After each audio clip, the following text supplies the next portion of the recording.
हर महादेव। आज का जो विषय और वीडियो है वो काफी लघु है। ये उस विषय में है कि हम मंत्र जाप कैसे करें, किस तरह से 1,00,000 जाप किया जाए। यानी कि अगर जब भी हम एक से अधिक माला जपते हैं तो किस तरह से सरल बनाया जाए। सबसे पहला जैसे कि गोमुखी है, तो जब भी हम इसे गोमुखी में जपते हैं तो अभी आपको ये दिख नहीं रहा होगा। मान लो हमने माला घुमाई, इसे बाहर निकाल के दिखा दूंगा, अच्छे समझ पाएंगे आप। मतलब ये तर्जनी उंगली जो है ये हमेशा मतलब कि बाहर रहेगी, इसका स्पर्श जो है इस उंगली का इसके अंदर नहीं होगा। तो बाहर निकालते हैं। अब यहाँ पे जो है माला ये रहा, दिख रहा होगा आपको सभी को साफ साफ।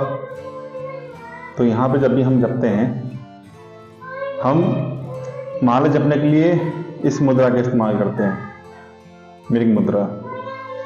इसमें जब हम जपते हैं तो फिर शुरुआत यहाँ से करते हैं, राम राम राम राम राम राम राम राम।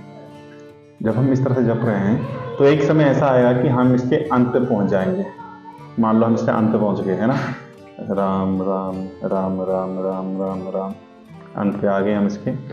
जब हम अंत पे आते हैं तो हमें इसे लांघना नहीं होता मेरे को, तो हम फिर एक से अधिक माला जप ले तो फिर इसके आगे कैसे बढ़े, तो हम इसे घुमा देते हैं। वो भी इस तरह से हमें ऐसे पकड़ना है इन दोनों के जरिए, और जो ये है अनामिका उंगलियों से नीचे ले आके रख देना है और ये माला घूम गई।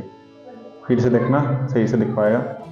हमें ये दोनों अंगूठे से इस वाली उंगली से पकड़ना है और यहाँ से घुमा देना है, तो घूम गया। फिर से घुमाता हूँ, अंगूठा और ये वाला जो उंगली है मध्यमा उंगली, तो अंगूठे और मध्यमा से पकड़ना है और जो अनामिका उंगली है उसके नीचे ले जाना है और माला घूम गया। और फिर से आप जप करते रहिए, हो गया। तो इस तरह से हम एक से अधिक माला का जाप कर सकते हैं। लेकिन हम गिनती कैसे रखें कि हमने ये एक से अधिक माला जाप कर लिए। मान लो कि ये गोमुखी है, इसके अंदर माला रख देते हैं, रख दिया। अब एक से अधिक जाप करना है ना, जैसे कि सबसे आसान विधान जो मैं बता रहा हूँ, एक और माला ले लीजिए। यहाँ पे भी माला है और यहाँ पे भी माला है, तो ये रहेगा एक साक्षी की तरह। मतलब कि जब आप इसे जप रहे हैं तो एक बार पूरा आपने माला जाप कर लिया तो फिर एक बार ये बढ़ेगा, एक मुड़ा, मतलब फिर एक और बार जाप कर लिया माला को, फिर एक। तो इस तरह से आपको जब भी माला जाप करते हैं तो इसे ऐसे घुमाते रहना, घुमाते रहना, घुमाते रहना। मतलब एक माला हो गया, एक और माला हो गया, एक और माला हो गया, एक और माला हो गया, और इस तरह से आप इसके अंत तक आ जाएंगे। मतलब कि 100 माला पूरी हो गई।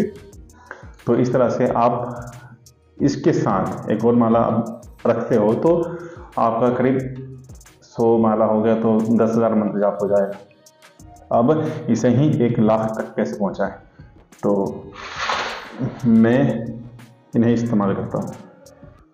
तो ये रहा गोमुखी, अलग तरीके का। और फिर इसमें जब हम जाप कर रहे हैं तो इसके बाहर भी आप देख पा रहे होंगे ये माला लगी छोटी सी।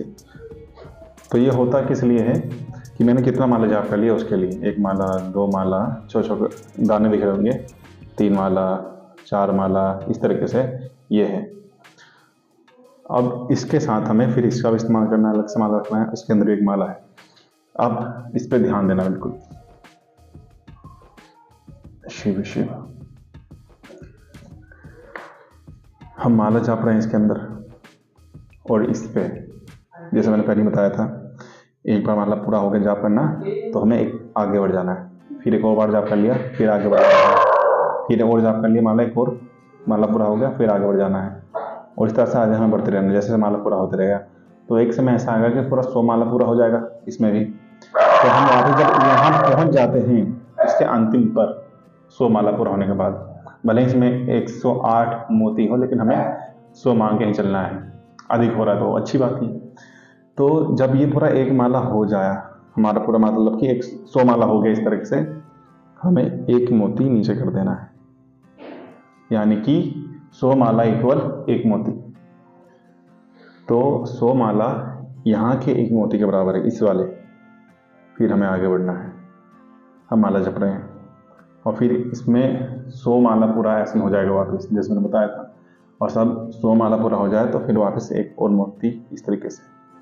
मतलब क्या है मेरा, जब इस तरह से आपका 10 मोती नीचे हो जाएगा, हो गया 10 मोती, तो जब 10 मोती ऐसे नीचे हो जाएगा, दाने 10 दाने नीचे हो जाएंगे, तब आपका ये माला 1000 माला जाप हो चुका होगा।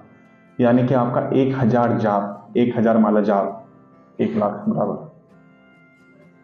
सरल है ना। आपका मतलब कि आपने 1000 माला जाप कर लिया तो 1 लाख मंत्र जाप हो गया। और अगर इस पे अगर आप जाप करते हो, करीब इस पे 30-40 जाप कर सकते हो इन मोतियों पर, और इस पे 100 माला। मतलब ये है क्या, इसमें मालूम चले कि हमने कितना माला जाप कर लिया है, ये हमें ध्यान में रहे। कई सारे लोग मतलब बहुत ही सरल, इससे सरल तो क्या ही हो सकता है।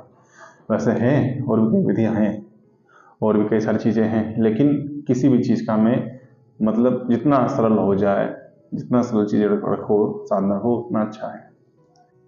हमारा जो विधि बताई गई शास्त्रों में, उसी से अनुसार चलना चाहिए, और इससे सरल और क्या ही होगा। तो जैसा मैंने बताया था, फिर से एक और बता देता हूँ कि जब आपने एक बार माला जाप कर लिया पूरा, घुमाने की विधि मैंने पहले बता दी थी, तो आप इसे एक कदम आगे बढ़ जाएंगे, एक सरका देंगे, फिर दूसरा माला जाप कर लिया, फिर सरका देंगे, और जब आप अंतिम में पहुंचेंगे तो फिर इसे सरकाएंगे। यानी कि आपका 100 माला पूरा हो गया। इसका मतलब इसे नीचे करने का मतलब, इसे एक नीचे करना है, मतलब जब आपका 100 माला पूरा हो जाए इसे एक नीचे कर दो। यानी कि ये वाला जो दाना है ये 100 माले के बराबर रहेगा। तो ये हमें याद दिलाएगा कि हमारा 100 माला पूरा हो गया। और फिर जब हम इस पर शुरू करेंगे, फिर जब दोबारा 100 हो जाए तो हमें फिर से एक और माला सरका देना है यहाँ पे, जिससे हमें मालूम चल जाए कि हमारा फिर से 100 माला हो गया है। तो इस तरह से आप अगर क्षमता है तो 1 लाख जाप कर सकते हो, नहीं तो 10,000 में कर सकते हो जाप एक दिन में। तो आज के लिए बस इतना ही था, और अगली बार जब मिलूंगा तो हो सकता है एक अच्छी मालोपनिषद है जिसमें बताया गया है कि हम मालों को प्रतिष्ठित कैसे करें, उसका संस्कार कैसे करें और उसे कैसे गूंथें। वैसे तो ये उपनिषद कुछ अंशों में लिंग महापुराण, शिव महापुराण, देवी भागवत में भी सम्मिलित है। तो मिलता हूँ फिर किसी और विषय वीडियो के साथ। नमः पार्वती पते, हर हर महादेव।